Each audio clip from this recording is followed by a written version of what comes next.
Welcome to episode 36 of Black and Azul. I'm Jamon Moore, joined here in the studio with Armando Soria, and we're going to run down what has been going on with the San Jose Earthquakes in the postseason. It's been a while, Joel. Happy holidays. Happy holidays to you and to everyone watching. Good evening as well. Yeah, obviously lots to talk about, but most importantly, the big news, right? The news of the day, Cristian Espinoza signs a 4-year deal with the Quakes, a massive, obviously, signing for Jesse Fioranelli and co. Let's dive into it. Yeah, it obviously the biggest off-season signing so far for the San Jose Earthquakes. They got some early things done. They got Chris Wondolowski taken care of under wraps for one more year, and he stressed to us just one more year in MLS. They took care of Florian Youngworth. They took care of Judson, who was on loan, now has also a permanent contract. And now the big one, the one that everyone was very nervous about, was Cristian Espinoza. I mean, was there a player that had a bigger impact on the turnaround, if you could say it that way, just from coming from a last place team to battling at some point for the second spot in the Western Conference? Was there a player that was more instrumental in that turnaround, do you think, than Cristian Espinoza was? Yes, I do. I think it was Chris Wondolowski. To be at his age and, to start off the season, not in the way that he wanted to. I feel like a lot of people had already written him off, especially after that dreadful start, 2019, and then comes up and scores more than 10 goals for a 10th consecutive season. I think without a doubt, Chris, to me, was the MVP of 2019, but right behind him was Cristian Espinoza, the Offensive Player of the Year, a player that was just dynamite, really, on the right flank for the Quakes, a player that proved that he's, up there with the best wingers in the league. And a type of player, type of person that the Quakes desperately need in the locker room as well. A fighter, a team-oriented player, and someone who feels the crest and feels the colors.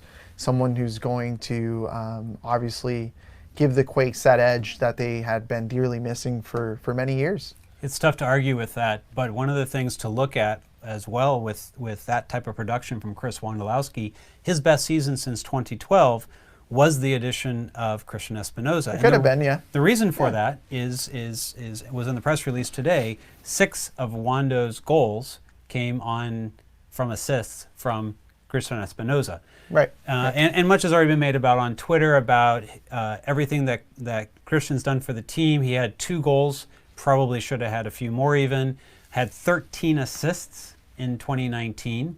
So this is a 4-year deal, and it makes him a permanent part of the San Jose Earthquakes, one that lets him be with this club for a long time. And it's been interesting because we've been seeing a lot of these kind of 4-year deals now starting to come in. And we saw Matias have a 4-year deal last year. So Jesse's really looking to try to solidify a core group of players to be a part of this club for a long time and to build around. And at his age, Cristian Espinoza is as good as anyone to start to build the next version of the San Jose Earthquakes around. No, absolutely. On a business perspective, it makes a lot of sense, right? He's 24 years of age. We probably still haven't seen the best of Cristian Espinoza in MLS. First full season under his belt, and in his entire career, he never debuted for Villarreal. But you get him at a fraction of what they paid for him back in 2014, if I'm not mistaken.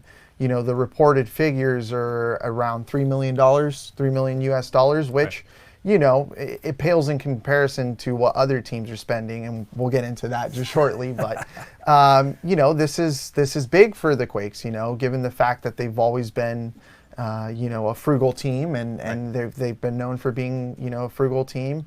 It seems like Fisher and the ownership group are willing to take the next step, and Cristian Espinoza is that next step. I think that he can pay dividends, but it's still up in the air if he's going to come back better next season, right? That's still that's still yet to be seen. Yeah, and the league obviously is going to have more tape to go on. He came into the league. No one had really been able to see him. He had these very small loan stints where he would only get a few minutes, and it was difficult to know what kind of player is this guy really. But we found that he's got some of the best pace that we've seen on the wing in this league. He's very creative on the ball. He's able to beat defenders one-on-one. I think the thing that he's shown is that he's not the kind of guy who's going to be able to create a shot and finish it consistently. It seems to work better for him when he finds situations where he can make that final pass. And so one of the questions that I certainly have in my mind is, does this type of statement from the team mean that they are going to be asking Cristian Espinoza not just to provide assists, but also to take those 2 goals and let's turn those into 5, 6, 7, 8 goals next season and maybe onward from there? Do you think the expectation is now going to be higher on Cristian Espinoza to score goals as a part of what he's going to do? Absolutely, and I think the 4-year contract really reflects on that, right? It's the fact that, they've planted their seeds and they're hoping that, out of these seeds, a tree is going to blossom and this tree is going to be the face of that ecosystem. It certainly, to me, that's what this statement of intent tells me. And those 2 goals can turn into 5, they can turn into 6, they can turn into 7, they can even turn into 10, because realistically, if we look at the numbers, and I know you're all about numbers, Jamon, pull them up now. The stats do show, his expected goals, he should have ended with maybe 8, 7, maybe 9 or 10 goals last season. He had 95 shots, I believe, but only 2 of those ended up going and hitting the back of the net. Now, from the eye and just from my memory, I can just think back to all the shots from distance. We're talking 20, 25 yards out, rifling shots that just went over the bar, that just skimmed the post, that rattled sometimes the crossbar. Yeah, rattled the crossbar, or that I'm probably butchering his name, but Capu from Montreal had a couple of saves as well. From the Vancouver Whitecaps. You remember that game? Yes, yes. He made some fantastic saves. Exactly. So if those moments were to go on his side, the goals would have been, he would have been much better on the goal department. But that also would have meant obviously a higher transfer fee, which the reported figure is, like I said, $3 million, and I think for $3 million, you're getting a pretty stellar player. Yeah, so a couple shots, by the way, great job on the shots there. You were bang on with the 95. So 35 shots on target. Average distance, check this, 25.6 yards. Wow. So he's taking those distant shots, but it also, the stats show that he was a bit unlucky in terms of his placement was good, but some of those shots weren't finding the back of the net. His expected goals, this says 4.5. Different services will probably give you a different number than that. 82 key passes, number 2 on the team behind Magnus Eriksson. Now, he did take set pieces, and that probably adds to that number a bit, but he overperformed his expected assists at 10.6 expected assists. By the way, so we're clear about the way assists work in MLS. He had 13 assists. 3 of those were what you would call secondary assists, or the hockey assist, right? Yeah. If you want to go by pure final assist number, he had 10, and that's the number I had stuck in my head, and why I said 10 before. But he did basically perform at the level of his expected assists, and a lot of players actually don't do that. So that's actually good news for the Quakes. So his expected goals plus expected assists, a very large 15.1. That's a very good season. Where does that put him up? You know some of the players that are in that realm. Who else is up there? It has to be Carlos Vela. Absolutely. It has to be Valeri, even though he didn't have the best season last. Yeah, you're talking Vela, Ibra, Martinez, Manotas, Camara, Morales. Those are the guys that. Yeah. Valeri, those are the type of guys that are ahead of him. And those are all DP players. Those are all DP players. Yeah, so I mean, and I don't think that's really a topic of discussion whether Espinoza is a designated player or not. He's clearly a designated player. But the fact that the Quakes finally have someone like him, the fact that they were, able to get this move across the finish line, is very praiseworthy, for those officials that were working on it tirelessly. And, let's see what happened. But, something does come to mind, Jamon, and that is the grand scheme of things, right? So are the Quakes getting better though? Have they done enough to prove to fans and to those on the outside looking in, are they showing that they're actually going to be a better team next season? That's a really great question. And one of the ways that I think we can start to ascertain this is by looking at the state of the current roster, because when the Quakes made their moves and they had to decide if they were going to pick up options or not, there were quite a few players that we didn't even think likely still had contracts that apparently triggered options and are still with the team. So one of those players is Shea Salinas, who we thought was out of contract. Danny Houston, Andrew who we Tarbell. thought was out of contract. Andrew Tarbell, we thought was out of contract. So there were several players that got triggered. And by the way, I'm happy that Shea's got another year with the team. I want him there for he's the a last Quakes season. legend. He's a Quakes legend, He right? deserves it, yeah. So some of those I think are good and they're okay. But I think there was a lot of expectation that we were going to see the Quakes get a lot of the books kind of cleared off from some of the earlier signings. It was the opposite. And that's just not the case. There's really only 3 spots that were reclaimed. In addition to those 3 spots, you could say, well, they got Ockford's spot back. He was on a season-long loan in Nashville. And then Anibal Godoy, who is now full-time with Nashville. So those 5 spots. But in the meantime, they've brought on 2 homegrowns, which actually do take up a couple of those spots. Also Kevin Partita, midfielder Kevin Partita, who was part of a Black and Azul episode last season. So there's not that many spots that freed up, and two of the spots, at least on either the supplemental roster or the other lower roster, that's going to be taken up with those 2 homegrown players. So it doesn't feel like it leaves the Quakes very much. In fact, only one, unless there's a change in the CBA and for the season from the league, 8 international slots, they still use 7 of them. Correct. And this is actually a question that I've been kind of wrestling internally, over the past couple of hours. And, I with all due respect, the Quakes did something great in signing, Cristian Espinoza to a permanent deal, to a 4-year deal, to a club record transfer fee. But they've only retained players, right? They've been picking from the low-hanging fruit. You have Jutson, who obviously earned a permanent deal. They signed him. I'm sure that wasn't as complicated as landing Espinoza. They landed Espinoza with, I'm sure, a lot of back and forth negotiations with Villarreal. They got that across the finish line. They were able to get Florian Youngworth, who also made it clear that he wanted to stay. That was easy. They got Chris, who's going to be retiring next season. That was easy as well. Now, they need to make, to me, the real statements of intent is what's to follow, right? So how are you going to push this team to the next level? How are you going to get there? Espinoza helps you, but at the same time, Espinoza is, in a way, a gamble because you don't know what kind of Espinoza you're going to get next season, right? And if he does perform to the level that he was at last year, it doesn't necessarily mean that the team's going to make playoffs. So you don't have much room, though, to prove that, you're going to be capable of reaching those playoffs.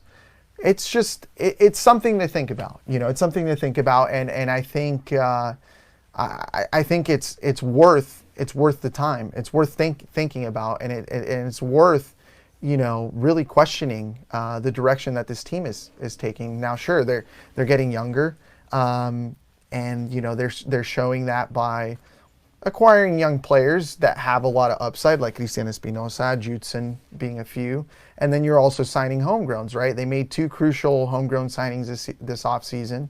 One in Emi Ochoa, who's a highly touted goalkeeper, only 14 years of age. Right. Reportedly seeked by Liga MX clubs. So, right, that's huge. But, this league is the gap in this league is growing tremendously overnight.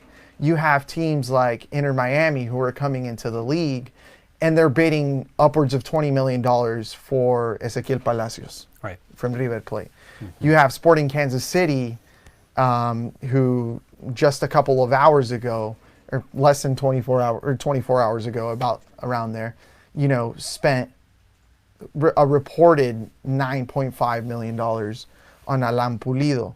Now, Sporting Kansas City, for the longest time, historically have been known as being a blue market club like the Quakes. In a way, the sister club, right? Blue collar, very frugal, no signs of deep pockets. They have a shambolic season, an anomaly for them, but they take a deep reflection. They make a deep analysis of their flaws, and they say, hey, you know what? Well, the reality is that, we think we're not spending enough, and we're not spending where it matters most.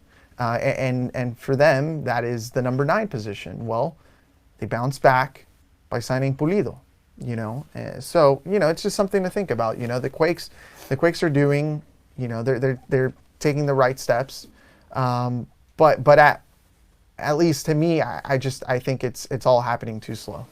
San Jose Earthquakes have been in the news in Mexico quite a bit recently. First, for the potential of Matias Almeida to leave the club and go to Monterrey, and more recently, with the rumor that they were the front runners to be able to sign Alan Pulido. Now, Pulido today said that he was always Sporting Kansas City for him. He wasn't really looking at anyone else. Of course, we don't expect him to say much different in his opening press conference. But were the Quakes really, toward the end here, contending for Alan Pulido based upon the information you have? Look, from what I know, there were certainly talks between, the Quakes or Matias's camp and Alan Pulido. The financial structure was always a problem, though. And I think that's been a reoccurring theme with the Quakes since 2008, 2009. It's this long reoccurring pattern, right?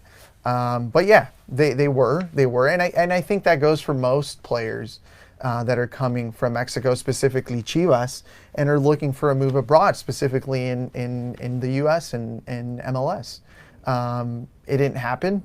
They settled with Espinoza, which I think, like I said, is a very laudable move. But yeah, I mean, Pulido was a player that they could have acquired if they had the funds. Right. But then again, though, I'm not entirely sure, and I don't know this completely if he was the desired 9 that they wanted, or if they're actively shopping for a 9. We don't know that. Well, given the roster space, they have 3 strikers, if you want to call Rios that, on the roster. He's a forward at least. Yeah. Maybe not really a lone striker. So they've got 3 of those, on the roster. Would it have been a good move for them to get Pulido at that price, and given their current roster? Because it seems like there's bigger holes for the Quakes right now than there is at the number 9 position, when you at least have the services of Chris Wondolowski and at worst, Danny Houston for another season. Yeah, so look, I just mentioned the reported $9.5 million, right? That most of us know that Sporting Kansas City paid for Alan Pulido. A close friend of mine, Daniel Sperry, which most of you might know, covers Sporting Kansas City for MLSsoccer.com and other outlets. I was sharing some text messages with him, and he says that the general feeling in Kansas City is that Sporting actually didn't pay 9.5. Right. They're thinking that they paid around $6 million for them. $6 million feels actually more correct. But that they were posing it that way to scare some of the other teams off. Now, if that was the case, that's a brilliant move by Peter Vermees and company. I think that's chess among checkers. I do think that Pulido would have been a success in San Jose. Like, I think he's going to be a success in Sporting Kansas City. Yes, he's been largely inconsistent in his career, but I think that a move to MLS at the prime of his career, at his age of 28, soon to be 29, with a historic season behind him, 12 goals, you know, in the most recent Liga MX season it says something, right? It says that, you know, this player has reinvigorated himself. He's on a different wavelength now than he was in the past. And, you know, that he's willing to make a statement. He wanted a breath of fresh air. He's getting it with Sporting Kansas City. I think he fits well in, you know, Peter Vermees's, you know, distinct style. I think that they really do focus on that number 9 position. So I think, you know, I think he can have the type of success that Dom Dwyer had there a couple years back. I really do. I think he's going to be success. And also, and that's not taking in consideration his marketing value, right? Right. Which right now, at this point in time, is at an all-time high. You know, you have a player who has always been pretty good with the media, a player that has always sold jerseys, a player that has always generated news, who gets into the national team here and there. If he does pick up his act, if he does keep performing at the rate that he was performing with Chivas, you know, there's no doubt that he might get a call from Tata Martino, you know, so that's huge for a market like Kansas City, you know, to take that. It's not really a risk. It might be a minor gamble, but, you know, yeah, I do think that he fits, you know, with a majority of the teams in this league, specifically Sporting Kansas City. They were looking for a 9. They were tirelessly trying to find the ideal candidate. I think Pulido is going to do really well for them. Do you feel like the cities such as San Jose and Chicago, who were also, you know, rumored to be able to get to potentially land Pulido, do you think that those cities where there's a much larger Latino base, I would think anyway, than Kansas City, do you think they missed out on an opportunity from like a marketing perspective and such? I mean, Chicago now moving into Soldier Field, seems like they really need that kind of splash. The Quakes trying to draw in the local Mexican community, and by, you know, bringing in Matias Almeida and his staff last year, made a step, but some said not far enough, and that they didn't land that big Mexican star that really can help fill the stands at Avaya. And people were online talking about how the Quakes are having trouble filling Avaya, and what's it going to take? And at least for me, winning is not enough for this team, because in this last summer, in the middle of the season, they went on a big winning streak. And they were winning game after game after game. And there was coverage on stations like Univision and such of some of the games. And so the moves were being made, but it didn't really translate into fan attendance at Avaya. Did these markets miss out maybe on a potential opportunity just to have that type of star power in their team? First, I want to address what I think is a misconception, that by winning games you're going to fill up stadiums or arenas. It doesn't necessarily work that way, right. I think. There's just something innate in certain communities and certain markets that draws people to games, right? It's that identity, it's that culture, it's that repetition. And we see it. I mean, we see it with, there are a couple of teams, there are a few teams, but one glaring example is FC Cincinnati. FC Cincinnati they were a winning team in USL, right, at a certain stage, but they were never a winning team, obviously, in their first season. But they still managed to fill up Nippert Stadium, sorry.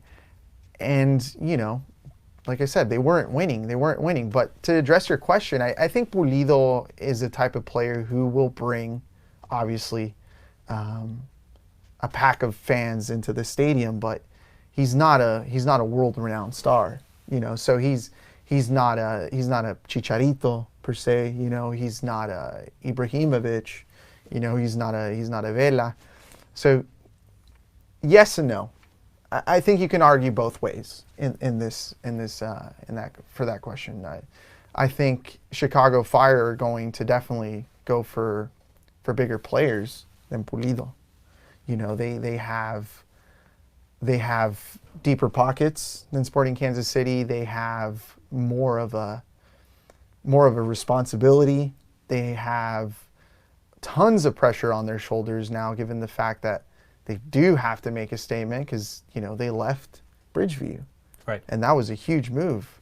That was a massive move, and they did the whole rebranding. So I think the Fire, for instance, are in debt, you know, with the community of Chicago, and they need to pay it forward. They need, you know, to pay it forward with not just a big player, but 3 big players.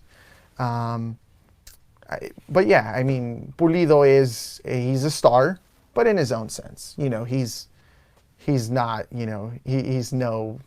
I'm trying to think of a couple of players here. Maybe Chicharito's one because he's Mexican as well, and he happens to be, you know, on a possible move out of Sevilla in the next couple of years, if not in the next couple of months.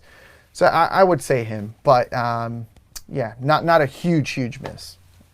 I mean, I look at the re-signing of Espinoza, and I think, okay, that might move the needle to get some people who were kind of on the fence about their season tickets to renew, but I'm not sure that it's going to bring in, you know, 1,000, 2,000 new season ticket holders. Pulido, hard to say whether that it would have made that type of move, but I'm expecting that someone like Sporting Kansas City, who did see their crowd begin to falter as their team did stop winning. Right. That winning Right. culture there is clearly very important for them to be able to fill the Blue Hell, a place that is very intimidating for opponents, sits right there on the field. The fans look like they're right on top of the action, and that place needs to be full for them to be effective. And that was evident this past season. When it was not full, they were not the same team. And, you know, hopefully Pulido will bring that type of excitement at least back to Sporting Kansas City. I think he will. So looking forward again, I think that we've got obviously the situation now where we mentioned that there's not much space left on the roster. So looking at this team, you have to, at least from the attacking side of things, it seems pretty set at this point. I mean, you're looking at Wando with Husin, you know, and Rios as backups there. Starting there, right? And then on the wings, you've got Vaco on one side, you've got Espinoza on the other, you got Fierro as a backup there as Salinas. You've got Magnus Eriksson in the middle. Haji as well. Yeah, and actually, for me at least, not very clear who that second number 10 is, to be honest. Yeah. I think maybe the other guys are on the wingers, might Maybe get pressed Rios. into service. Maybe Rios. Yeah, maybe Rios. Yeah. And then in the central midfield, you know, Judson and Ewell last season had a little bit more there with Godoy when he was healthy, as someone who could come in a pinch. But it's starting to look a little thinner in that particular space. Yeah, I'm actually really intrigued on how they're going to replace Godoy. You know, if I'm being honest with you, I know that last season wasn't his best. And I know that towards the end of his Quake stint, you know, he wasn't delivering and he wasn't meeting the expectations that he had set for himself, you know, given the fact that he was on a marvelous form before he went to the World Cup. But, you know, the Quakes haven't done much to replace that void. Now, you know, whether you agree or not, Godoy was a major piece of this team. He really was, both financially and on the field. You know, he made up for a lot of room. So I'm interested in that. Judson and Jackson are workhorses, but, you know, they got a lot of miles in last season. Tons of it. Especially Judson. I mean, he was going box to box. He was distributing passes when he probably shouldn't have been. He was recovering a lot when, you know, that other teams were cracking that front line of press. You know, he's young, but, you know, these players are going to be up for quite the challenge next season, especially given the fact that teams now have a bigger sample size of the Matias Almeida scheme, and that it's probably not going to be as effective, right? We can agree on that next season, his particular style, unless he adds a twist to it, is going to be, it's probably not going to be as effective given the fact that, you know, teams have figured it out. And the prime, I think my best example is that game against Columbus at home. You remember when Porter really picked Almeida apart. Yeah, he was able to game plan for that scenario, and it felt like that teams after that began to kind of copy some of the things that were shown on the tape from that game. Now, if you take a look at the back line, maybe it feels a little bit less settled, at least for me. It's a big question mark. So you've got it's unstable and Tommy rocky. Thompson on the right. Yeah. There doesn't seem to be anyone other than a resurgent, Nick Lima, who could potentially replace him on that side. And he had his first full season playing that many games, as well as the brand new position at right back. You've got in the middle, you've got Flo Youngworth and Guram Kasia, and I think people generally feel good about that tandem, maybe not great about that tandem. It feels like, Guram's getting more up in years, maybe a little slower. So, Yes. There are, I think, concerns against some of the pacier teams in the league with those two in the back line. And then on the left, it was a big question mark last season, all season. It's still a big question mark now. It doesn't seem any different, right? It's Nick Lima. It's Marcos Lopez. Who was a big miss. And maybe in a pinch, Shea Salinas comes back in. But those all seem like positions that are, potential upgrades for the Quakes. Is what this team needs to look for right now like a big center back or other back line signing? I don't know if necessarily the center back being big is going to benefit, in the scheme. I think they need someone who's a bit lighter on their feet, someone to, Big in terms of important. Okay, I see. Maybe a DP, yeah. Center back. I don't know if anyone wants to splash that cash on a CB, but that hasn't. I don't think has that ever happened in MLS. Oh, that's a good question. I'm not aware of it if it has. Well, last year or 2 years ago, LA Galaxy spent, what was it, like $600,000 on. There's TAM players. There's TAM center backs. Right. But that's not the position that you go and fill up with a DP. Now they do need a couple. Need help. They need help, big time. They need a couple of proven center backs that are going to replace Cummings and Francois Fulter, who really didn't do much with the Quakes at all for 2-3 years. He sat on the bench, competed here and there, got a couple of minutes, got some cameos in the U.S. Open Cup, but nothing more than that. And I think Guram's starting to become a liability. I really do. Like you said, he's getting up there in age. It didn't seem like he completely integrated into Matias's scheme. That man marking at times was pretty bad. I mean, talk about overcommitting on certain tackles. Talk about overcommitting on moving too far up the pitch as well. This league has morphed. You have Cristian Espinoza on every other team. Right. They're going to eat you alive, and I think that happened a lot. And as a result, too, at times Cummings's level dropped, and so did Youngworth's. Right. So it's not only affecting Guram, but it's also affecting his partner. Right. And I think it's the central. It should be the central focus now for the Quakes this offseason. Right. Signing productive center backs that are going to fit the mold. I'm sure they're going to go for younger center backs, and who are going to assume responsibility and be leaders. It all starts back there, and I think Youngworth is a prime example of what a center back should look like in Matias's system. The conventional wisdom in MLS, and I think in many ways, Jesse Fiornelli has consistently defied a lot of the conventional wisdom with some of his signings, for good and for bad. I think it's worked both ways for him. But the conventional wisdom has been that you don't use international slots on center backs. It's not a good use of that. You don't overpay them. Another point that you just made there, and you really try to look within MLS, because going outside of MLS and trying to bring those players in has been very iffy for a lot of clubs. I mean, you talk about the players that you just mentioned.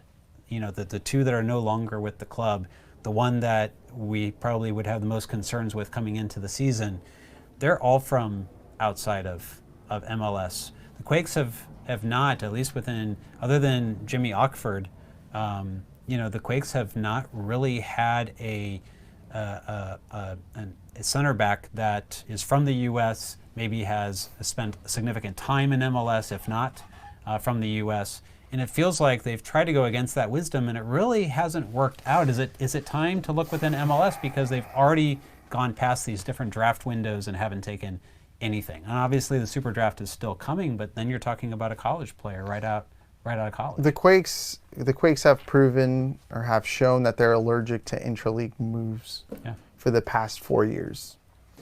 I don't know if it's going to change now after all that time.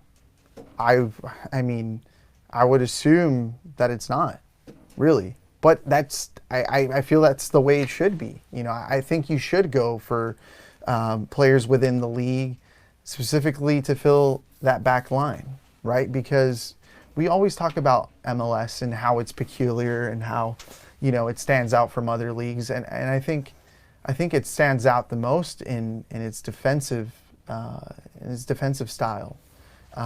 You know, this league isn't known. This league has put tons of money and resources on its attacking front. That defensive lines, the defensive work here in MLS is a product of MLS because you've denied it for so long. You know, you've deprived it. So, you know, I do think like you that, you know, they should go for certain players within the league. Lalas Abubakar was one that was up there. I thought he would have been a perfect fit for this team. And he got swept up by Colorado, I believe. Mm-hmm. Right? Yep. It was a big investment. Was a big investment. Like $1 million. Right. Yeah, around there. But he's proven to be a reliable center back in this league. Iko Para, another one. Iko Para is another one. Prime example. Former Quake, not that at the time it was a good idea for them to retain him, but you know, if you look at who has been like the top center backs in the league over the last few years, there's very few of those that have come from outside, and even the Quakes' rivals, the LA Galaxy, have tried to use that same formula and have gone outside the league to get their center backs, and their defense was in shambles for a good part of last season. Yeah, exactly. So it just hasn't really worked, but it's difficult to see, to your point, that Jussi Viranelli is going to all of a sudden change form and go within the league. Left back is another spot right now, and today in the news we hear that Kamar Lawrence from the New York Red Bulls is unhappy with the Red Bulls and looking, and the Quakes have a spot. They need a left back. They do not have an answer for this question, which has plagued them for the last 6, 7, 8 seasons. We're going all the way back to Sean Francis and before now. Almost a decade. Yeah, I mean it's been since they had the combination of Beitashour and Morrow back there, since they've had really that kind of outside back, you know, support on both sides. So, you know, and a player like that is available, and you know, what are the chances that the Quakes would go after somebody like that? It seems slim. Yeah, they seem very slim. I don't know if it's possible. And I love Lawrence. Integrity, character, passion, responsibility.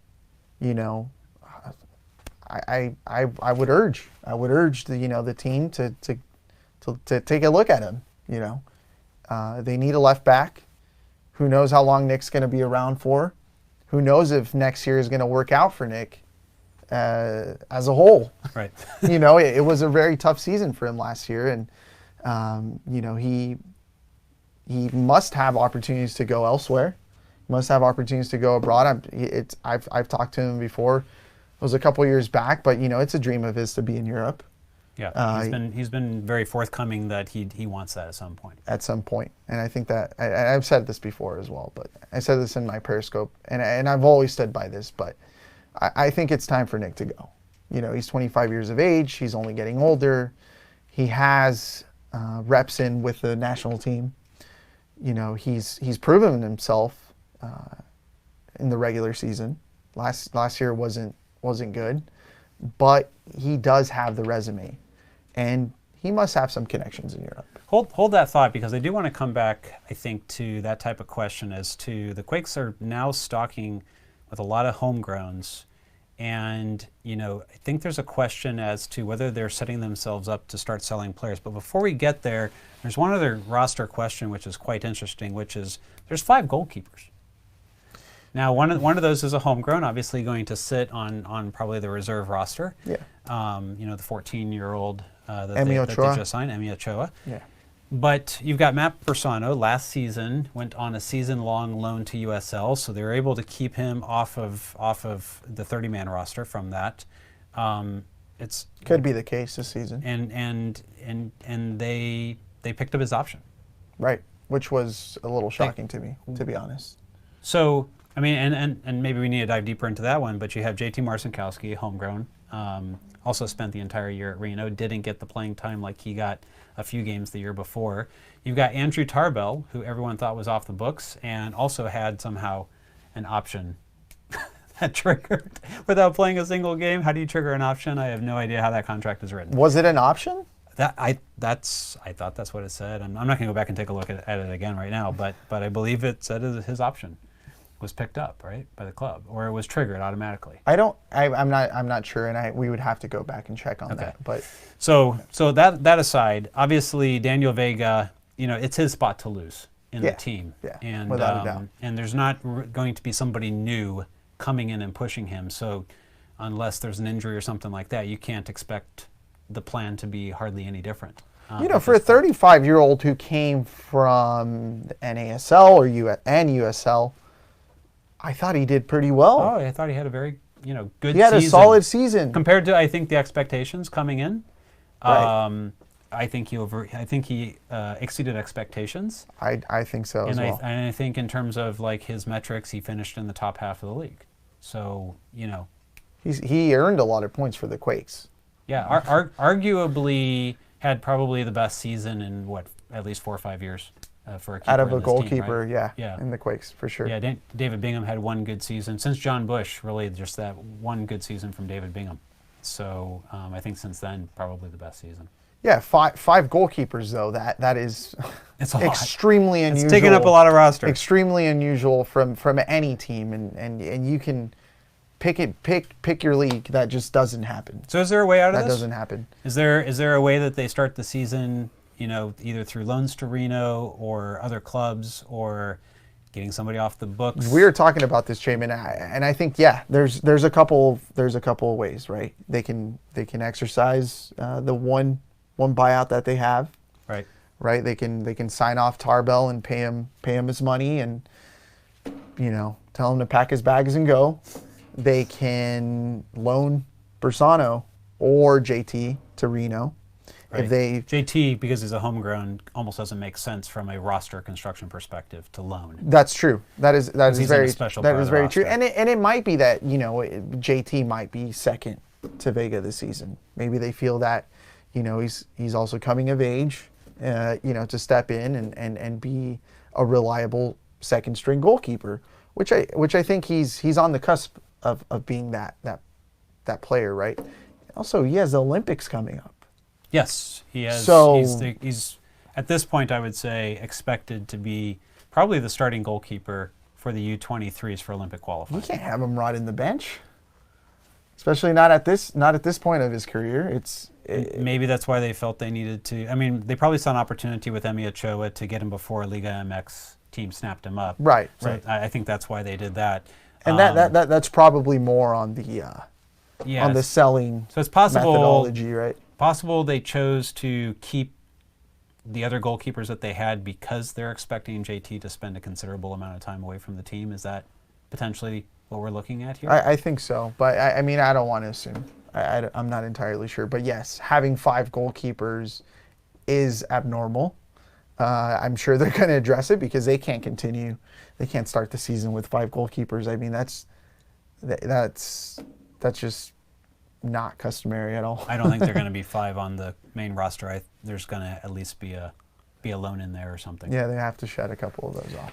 So with that, I'd like to get into one more question, and then let's take questions from the audience here. We've kind of danced around it a bit. You were getting into it a little bit with Nick Lima. His transfer market value sitting at about $1 million. You were looking at it a bit earlier today. 1.1, I believe. Okay, and For Jackson, the first time, he cracks the million. and Jackson dollar Newell, we threshold. think, has the possibility of being maybe a 2 to 4 somewhere in there. Quakes now have signed 2 more homegrowns. They've signed another center back to go along with Jacob. They've signed Emi Ochoa, who we mentioned a couple times, as a goalkeeper. That's a lot of homegrowns that Cade. are not hitting the field. Cade from last Gilbert. season, and Gilbert, right? And it's got to be getting closer to time to get more of Gilbert, right? You would think. Yeah. Are the Without a Quakes doubt. setting themselves up to become a selling team in a league that's claiming it's becoming a selling league? Although we've, I think, so far seen less of that in this offseason. Well, look, when you take a look at the bank and there isn't piles of money lying around, I think you got to find your money elsewhere. And I think that's the blueprint that they're trying to go for, right?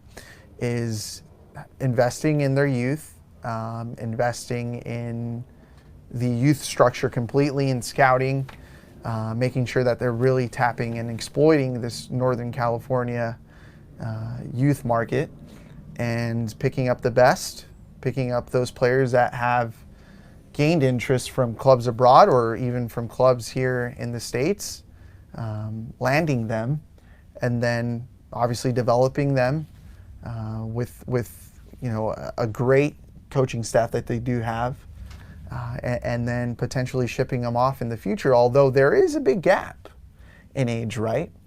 Yeah, there's not really anyone between like 18 and 23, something along those lines. Right, so we're talking about, I mean, in theory, these players would be coming in at a decent age, maybe at 19, 20 years of age in another 3 years.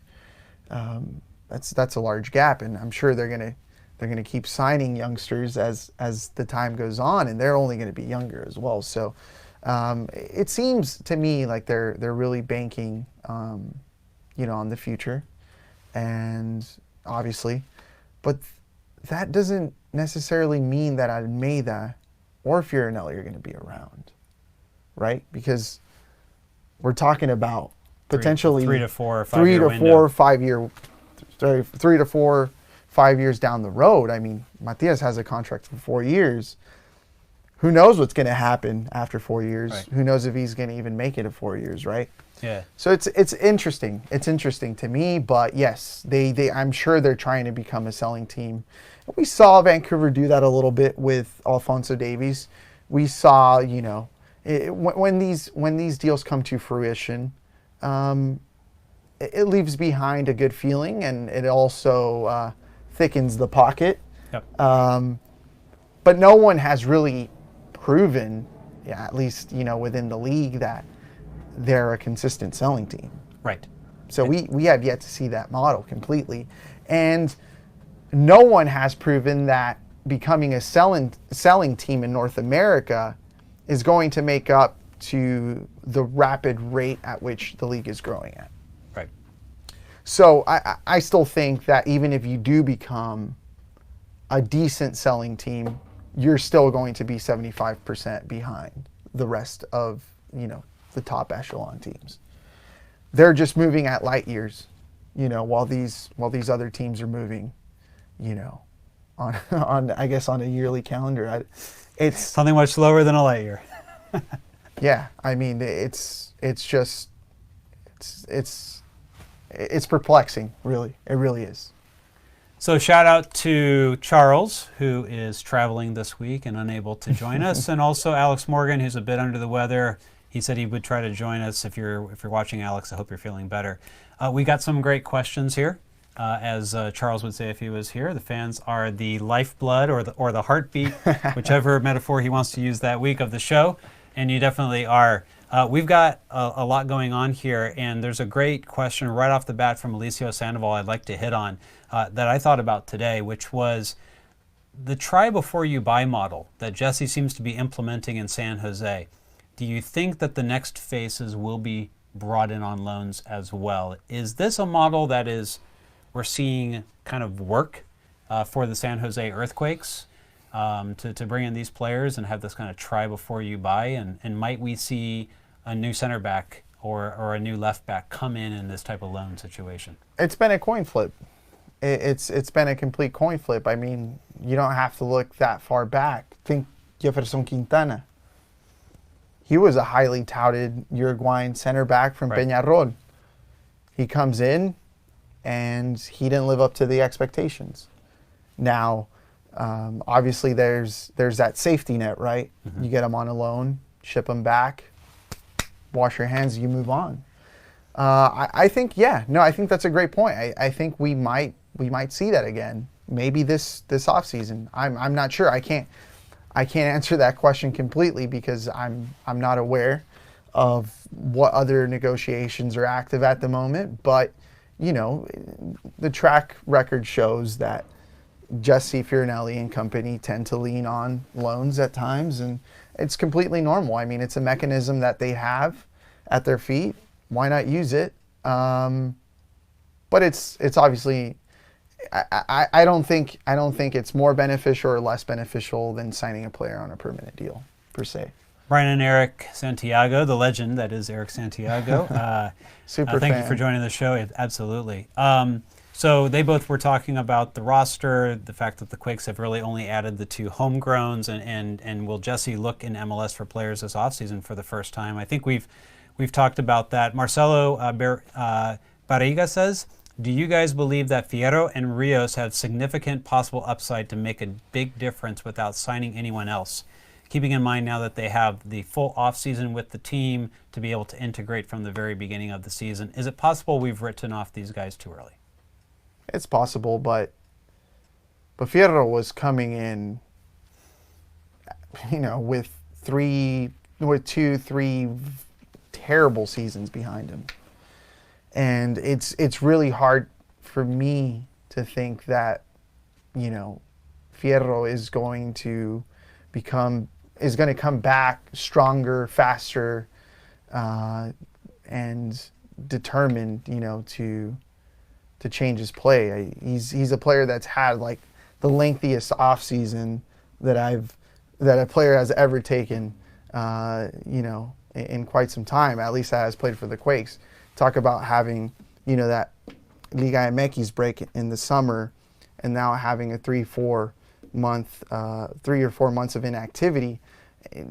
He just, I don't know. I wasn't convinced by his play. I don't think, were you? No, I didn't see what I wanted to see in at least kind of that moment or something that would show that there was something there that we could look at and say, okay, if we can see more of that, right? We can see that upside. At least not for Fierro. I think Rios had that one magical goal at Avaya. There's more upside on Rios, I would say. I think there's a little more upside on Rios, absolutely. Eli Rathel was reading our minds, or we're reading his minds. Not sure what's going on here with the Kamar Lawrence question.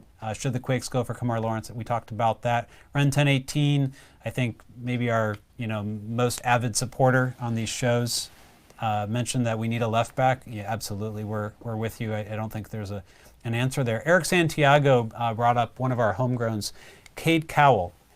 He wants to see him in the U.S. Open Cup this year. I see him as someone who can be the face of the Quakes in the future. He just came off of a great performance at the GA Cup where he had 2 goals. One of those was a breakaway where he dribbled past 4 other players down the center of the pitch, beat them all with a finish at the end, ended up with a brace for the game. In his first game as a San Jose Earthquakes player, he scores a goal just a couple minutes in. In his first game for Reno, scores a goal. Are we looking at potentially a special player in Cade Cowell that we think has that ability to be like a future Chris Wondolowski for this team? I wouldn't say he's going to be a future Chris Wondolowski, given the fact that he has a different style. I don't think he's going to have a knack for goals as much as Chris has had over the past decade. They're 2 distinct forwards, but there's something special in Cade, for sure, absolutely, without a doubt. I mean, just look at his physical build. He poses as a 25-year-old. I mean, he's ready physically for the league, I think, or for most teams at least. They're going to take it slow. They're going to take it slow, and after that stellar performance against Rayados in that friendly game, Matias made it clear that we were going to see him for the rest of the season. We didn't, but he did go on, played for Reno, scored on his debut, which was, I think, to me was a major statement. Yeah. He's showing that his progress is coming along. I would like to see more of him, specifically in the U.S. Open Cup. And I think he wouldn't be a bad option off the bench. I mean, depending on how the season goes, He would be the fourth striker, basically. and depending on how Husen comes this season, because last year was lackluster from him, right? I think we were all expecting a lot more from Husen. I think he expected a lot more of himself. That too, without a doubt. But yeah, I think Cade has tremendous upside. Now, seeing his highlights in the academy, sure, they're impressive, but I mean, It's U19 yeah, Academy. I don't know. It's always a take high that, level of youth soccer, but I always take that with a grain of salt. but it's not USL and it's not MLS. Yeah, I mean, Right. Gianluca Busio flourished with the academy. I mean, he was, Reina, who's now with Dortmund, he was, lights out with New York City FC, and he's been lights out with Borussia Dortmund's under 19 as well. Yeah, Tyler Adams, who came out of the Red Bulls Academy as well. But you get him up there with the first teams, and psychologically everything changes as well. And that's something that us pundits or reporters or people in the media don't talk about, is the cognitive side of the game, and the cognitive makeup of these players, and how that changes when they make these major transitions in their careers. I think that's something that the Quakes have started putting a little more emphasis on. And I think that's something certainly that is going to influence, a lot of these youngsters' success in the future with the team. So there's probably some questions we're not going to be able to get to tonight. Eli Rathel also asked, is Cade Cowell on the roster? The answer is yes. He's on the part of the roster that's reserved for homegrown players. Pedro Hernandez Bacun says, not sure if this was covered already, but can you comment on reports that Espinoza's transfer fee was $2.5 million? We think it was in the 2.5 to 3, maybe 3.5 range, right? Yeah, Everything yeah. that we can tell? Yeah, I heard 3 million, but it sounds like it's around that range. And we don't really have a great guess in terms of the salary, but likely it's in the neighborhood of 1 to 1.5 is our best guess on that. I can't comment on that. Yeah, we don't really know, but this is based upon the history of the records teams, will show the soon. transfer fees and everything. So as soon as MLSPA releases the numbers, I'm sure Colin Etnier will be immediately updating his spreadsheets as he always does. We love you, Colin, if you're watching. Mark, I'm going to butcher the last name, Mark, I apologize. Olschlager says, Avaya only sells out when Liga MX come to play friendlies. He's not wrong. The Bay Area doesn't embrace MLS He's not wrong. franchise operations. But he also had a question. Had they nabbed Pulido, would they have tried to probably move Husen? Did you have any sense for if they had been able to get Pulido, was there going to be some other type of movement of players in order to accommodate that? No insight whatsoever on that. But you would imagine, right? You would only imagine. They would have had to shake up the forward. There's just not really the room. I mean, he would have taken up an international slot. Right. And so yeah, the forward lineup would have. What would they do for more center backs? Would have had to shed at least a player. Be some problems. So a lot of great comments here. Hopefully everyone is getting in there and reading. Van Dam was a DP. Van Dam was a DP. There you go. That's right. That is Van true. Dam Thank was you. a DP. Kyle Wessendorf saves us. What Van a Dam handful he DP. was too, huh? Well done. Well done. Thank you for that. It's hard to sit here and try to think of all those situations. Let's see. Any other questions that we want to get through? Man, there's a lot of comments. Plenty. Everyone's talking. We're glad that you're not listening to us and you're having great conversations. Bobby Burling out of retirement. Yeah. We need center backs and left backs. Sebastian Gonzalez, absolutely. We can't agree enough. I do think Eli Rathel makes a decent point. Flow is good enough, and I think that it needs to be a flow plus, right? It's not you have to replace both flow, and the whole center back. You know area. why? You know why Flo has been particularly good under Almeida's scheme? Go ahead, Joel. Enlighten. I think the reason why that is the case is because he's not a traditional center back. Right. It's because Matias's system does best when he has a lot of midfielders playing other positions. It's also, I think, why Tommy Thompson has been able to succeed more at right back than Nick Lima has. Youngworth, for the majority of his career, saw the football pitch from a different perspective. He read the game differently. He had different attributes. Some of those is being lighter on his feet, reading play a lot clearer, having the ball at his feet, and also helping out with the positioning, right, among his teammates. I think those are some of the attributes that a future center back needs to have with the Quakes. So that's why I said no big center backs. Physically, I think the bigger, the worse you're off in the system under Matias Almeida. One of the questions from Barry Penner was how much did the Quakes pay for Espinoza? So I think that 2.56 number was in euros, and this is why we were looking at 3 million as at least that's what as AS.com reported. Yeah, there's a couple. Yeah, but I heard 3 million. Javier Leon says, "Are we getting a third DP before the season starts?" Historically, no. Yeah, and Historically, given the current roster construction, it's difficult to see how you're going to get the backup center backs that you need and be able to fit them into the squad at this point. Look, the Quakes made an all-time transfer for Espinoza, right? It seems, that they moved a mountain for him. I find it very, very hard for this team to bounce back from that and go sign another DP. I don't see it happening at all. So that's my perspective from what we gathered, from this announcement earlier today. Has Marcos Lopez lost his spot? Another comment earlier was that hey, he's only 20 years old. He will improve. He's competing with Lima, who has 5 years on him in terms of experience. Are we maybe being a little quick to judge Marcos Lopez? Is there a sign that you think, as he comes into 2021, 22, that he's going to hit more of his stride for MLS? I was big on Lopez, after certain games last season, right, depending on his performance. But I defended him. I think that, I attacked him after New York City FC. You attacked him. And I you defended him. I've always defended him. It is true. Because he does have great upside. I mean, he's not a natural left back. He's more of a left wing back. So is Kamar Lawrence, by the way.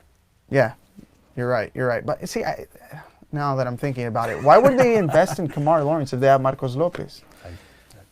They also went out of their way to go sign him from Sporting Cristal. He was, he had just won the Peruvian championship there. He was going to go and play Libertadores. He is a prized possession of Gareca, the Peruvian national team coach. And he's been training with the national team as well during the off season. So I don't know. I find it really complicated. I find that situation complicated, right? The Quakes going after Kamar Lawrence and another center back. I don't think they're quite sold on that. Although we haven't seen Marcos Lopez as a left winger, right? Which can be a possibility. In theory, could be a possibility. And I was able to catch Jesse Fiorinelli in around the press box. And I asked him about that question, and he seemed to indicate that he thought that we would see him get the opportunity to play that left wing position during the season, and it didn't happen. So I think we're all very curious as to whether maybe during the preseason, maybe we will get to see something a little bit different from Marcos Lopez, maybe give him an opportunity to be able to show if he might be able to push on Vaco, maybe for that left wing position a little bit, but that would mean that they would have to have another solution at left back, and it's unclear at least as to whether Nick Lima is that solution. Yeah. So let's go back to that really quick though. I think Lopez has tremendous upside. Trust me, I'm trying to be as objective as possible. He did not have a good season last year. You just can't paint it any other way. He had a couple of highs, but the majority of it was either subpar or abysmal. Is he going to improve? Probably. You should hope for that to happen. Absolutely. But you know, the question is he going to get the playing time? How is Nick going to appear, come January, February into camp? Who knows? But good question. Any chance that the Quakes go out and get Steven Beitashour? I don't know. And would he, at this point in his career as a right back, be an upgrade over what we saw from Tommy Thompson last season? Probably not. Probably not. How old is he now? 33? I'd have to look that up. 33, yes, 34? He's got to be moving on those years, yes. Yeah, I think LAFC moved on from him for a reason. The first season he was a practical player. He was a productive player. And then I think he certainly started becoming a liability for LAFC as well. Started moving more towards, the Tristan Blackmans of the world. Obviously, he wants to return to San Jose because logistically it makes sense. Right. He's got family here. Come back home, possibly retire, call it a day. But, fairy tales don't really exist in MLS. Not entirely. Yes, well, I think given the roster construction to date, the likelihood that we will see either Kamar Lawrence or Steven Beitashour in a Quakes jerseys rather low at the moment. Maybe in the stands. Okay, well, thank you everyone for joining us tonight. That's our show. Great questions, great comments. I really liked how you all interacted tonight on the chat. Keep coming this season. Obviously, we're now going to be able to hit the ground running. There's a couple other potential off-season shows that Joel and I and others are working on. So stay tuned for announcements about those that may be forthcoming. And looking forward to getting the season underway here. Preseason starts in just a couple months. Yeah, no. Super delighted with obviously all the responses we had, the interactions that we were having with all of you. Hopefully we can get some more off-season shows coming up. But if not, thanks for joining. The season is coming. It's right around the corner. I hope you guys enjoyed tonight's episode, and we will catch you guys next time. Happy holidays, everyone, and we will talk to you in 2020. Take care. Take care.